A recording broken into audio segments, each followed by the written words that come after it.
everybody. Welcome to the Weekly Nerd Podcast.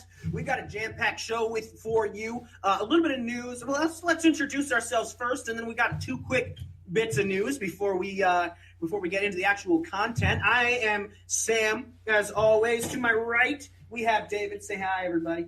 Hi, everybody. We, to my left, have Tony. Say bye, everybody. Bye, everyone. That's it. Tony's leaving us. Yeah! We're here first. First bit of news, we do actually have somebody that's leaving us. We had been promising you that Zach was going to return because we thought he was. Until today, when he informed us that he is not actually coming back to school. He's finishing out online. So we may have him call in and stuff like that and be a guest at times, but he won't be returning. So we're still figuring out the logistics of what's going to happen with that.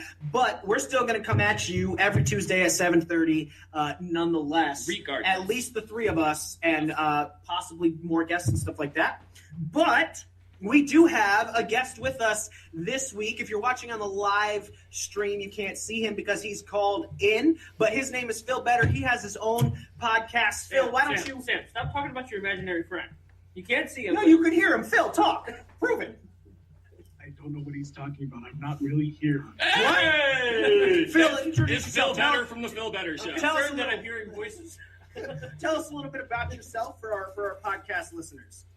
Well, this magical voice is the voice of Phil Beiber from the Phil Beiber Show, a podcast that talks about movies, pretty much different topics of movies and that. And that's pretty much it. I usually have a co-host with the most amazing DJ in Montreal, the fingers of lightning gods himself, Alon Movies, but unfortunately he's stuck at work, so you get to hear my sultry voice instead. Wah, wah, wah. And when do you usually drop your podcast so people can listen to it?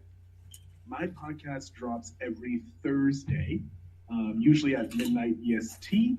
And we're going to be starting soon video like you guys on the YouTube channel as well. Which is actually turning out pretty great. I did watch your latest video episode and turned out really well, man. It was a good job. I was nervous. If you know me well, like my girlfriend watched it, she's like, the first 6 minutes, you look like a nervous wreck. And much like us, you're a fat guy, so there is a lot of... Stop insulting our friend. No. It's all right. He's Canadian. How come I'm allowed to insult people from Brazil? Not allowed, but you're allowed to insult people from Canada. Well, you can do Brazil, I'll do Canada, and then we'll work our way in the middle with David. David insults himself. So we're happy to have Phil Beiber on the show with us today. We're going to have we've got a couple topics, a couple polls that we want to talk about, and we're going to interview Phil Beiber here a little bit, talk with him. He's going to give his thoughts on some stuff, and yeah, he's actually a weekly nerd, and we kind of met through the Podmate program, and he's been a Podmate for a while now, and we share both of our podcasts on Podmates. So if you look it up on Facebook, just go ahead and check out Pod M and the number 8 apostrophe S. Become a member. It's really cool. They have a lot of great podcasts on there. that's great. So Go ahead, man. Oh, I was just going to say, there's just so many podcasts on there that I now go from having like 5 podcasts to listen to like 34 podcasts. Nice. Oh, that's true. So true. Good one. So we're gonna get started here, and if you have questions for us, for Phil Beiber, feel free to comment them on the Facebook Live podcast and or not podcast, video stream. That's the word I'm looking for, and we'll talk about that. So if the first thing that we really want to discuss is not a topic necessarily, but I found this interesting. Hang on, I got to bring it up again so that the poll so that I read it correctly, because I have a big issue with this personally with people. And here's the poll was, which would you like to see more of? Guests on the show, which we have one tonight. That's true. Pie in the face, Sam eating cookies, which I personally voted for that. That was my personal favorite. And I can't seem to get it to load the last one. Post-show eating contests. But most people ask for guests on the show, which is great. But then Eve Lynn, my sister's roommate and a good friend, commented, quote, guests on the show eating cookies while they pie Sam in the face. Yeah. So Yeah, here's the that sounds thing, great. Phil, can you come to Clark Summit, Pennsylvania, And to pie me in the face? And we will give you cookies. Well, you had me at the pieing of the face. You sold it for me. As long as I have a couch to sleep on, I have no problem coming to pie someone in the face. I have a and as pull-out well couch. as well as eat cookies. Right, you'll get to eat cookies Yeah. too. I think important part is the cookies. So let's start with a little bit of Phil Better here. What made you want a podcast? What made you get into this? So I'm a huge fan of Weekly Planet. Started listening to Mr. Sunday Movies. Yes.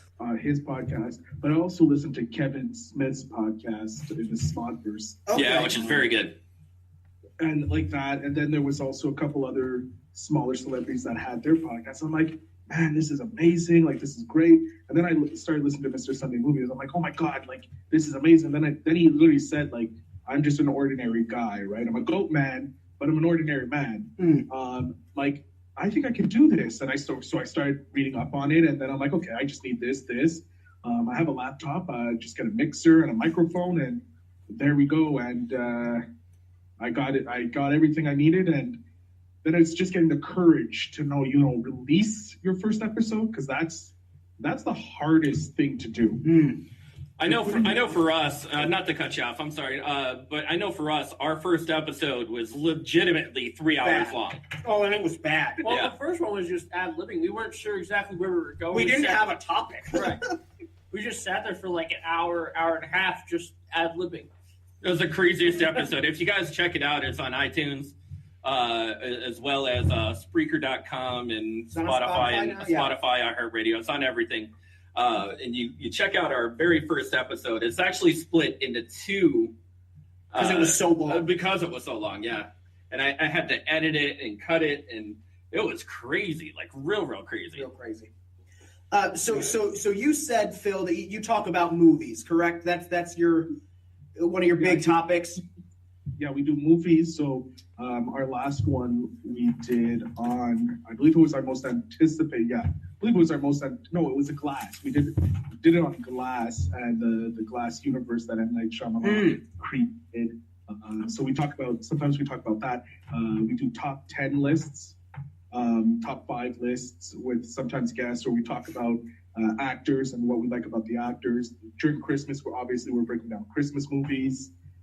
Halloween was a whole bunch of horror movies. I had a guest on that were horror aficionados who schooled me on a lot of things. I'm not a huge I like slasher films. Mm-hmm. Like, I see the bad guy, I can beat up the bad guy. That's cool. But you throw in paranormal stuff, I'm like, nah. I feel that. Yeah. Literally me.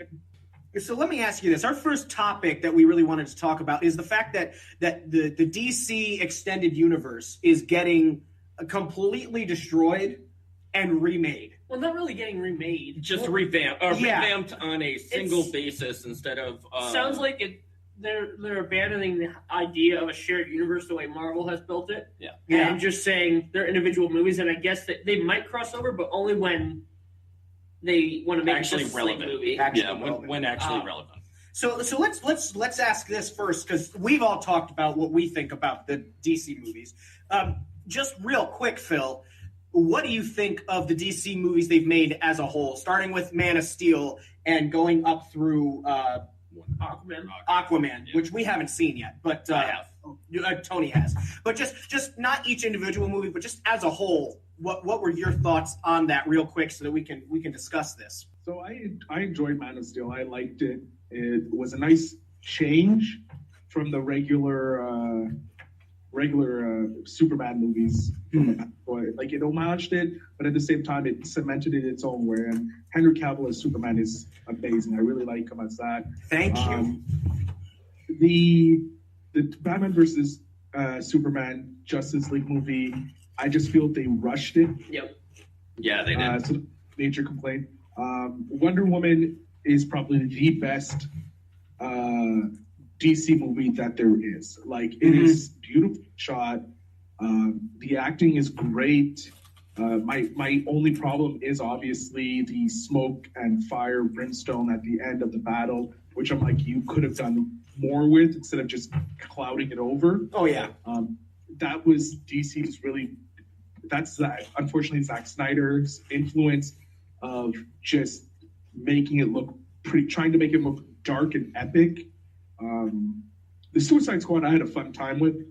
It was a fun movie. Don't get me wrong. It has. I think that's the only way to call it too, because Suicide Squad wasn't a good movie. It was fun. It was also their most forgettable movie. Yeah. I often forget it was even part of their franchise. Oh yeah. Like, if you watch it, you just turn off your brain. It's fun. It's an enjoyable movie. You laugh at how bad it is, but you can have fun with it. That's what I enjoyed about it. And I think that was kind of the turning point in the DC universe. And then you have Aquaman, which should have been done before Batman versus Superman. Yes. Yes. I feel if they did it, if they were doing it smart, they did the Superman movie with Cavill. You got Aquaman with Momoa. You got Wonder Woman. Then you have a Batman movie, which could be Batman versus Superman if you want, because it does introduce Batman, and this is a very more Batman focused movie. And that way you get that, and then it can just jump into Justice League, and that would have been perfect. You have an introduction of characters, and then you have the Justice League movie. Then it's not such a bad universe. But unfortunately, DC just rushed. So what I'm hoping with this revamp that they're doing, and I'm using air quotes, is that they're slowly just creating their characters, and then they're going to do a second Justice League, which will be a better version. Well, Phil, I have a quick question for you. Do you happen to think that Zack Snyder and his DC universe, his movie portrayal, do you think that it would have been better if they kept with Zack Snyder? Or do you think that because of the movies that he did, there's no way to move forward with them in the DC universe? So, personally, I think that, unfortunately, there was too many chefs in the kitchen. Like, over Marvel, you have one guy making the decisions. You have Feige making the decision. He's, boom, this is our plan. I want you to concentrate here. I want you to concentrate there. He's the general laying out the plan. Over in DC, because it's been part of Warner's for so long, it's not its own entity. So you have the higher ups in Warner jumping in. You got the people who are technically in charge of DC jumping in. You have Miramax and everybody else just jumping in, giving their ideas. And you have Snyder, who's trying to be like Feige and trying to direct everything, but he's getting slammed with everything. And he's like, no, you have to have this. You have to make sure the product placement and all that. So he does. But if they let one person control the whole brand of DC, like over in Marvel, I guarantee you Zack Snyder's his vision, because he's gorgeous. He does great work. He can't be in control of the story, because unfortunately that is not his forte. But if he can just be given the script and go, okay, this is what you need, visually make it beautiful, he will make a beautiful film. I think you hit the nail on the head about the part with Warner Brothers. Some of the stuff I've been hearing, especially with DC changing its movie scheme now, Warner Brothers really pushed DC into making these movies so quickly. I was reading an article earlier this week that Zack Snyder did not want to do Batman vs. Superman. Warner Brothers pushed him into it. You have to do this. Right. Which is, when studios get involved that much in the way of the directors, usually you get a big mess. Yeah. Most movies I know of that the studio was so involved in, you got a big mess on your hands. I even thought that a bit with Age of Ultron. Yeah. Age of Ultron, the studio wanted a different version than Joss Whedon wanted. And Age of Ultron, while it's not a bad movie, wasn't up to par for the first Avengers at all. And I think a lot of that is the studio wanted a different vision. Yeah. Joss Whedon had a different vision. And usually that hurts the product of a movie. And I think that hurt DC's universe a lot. That Zack Snyder, as you said,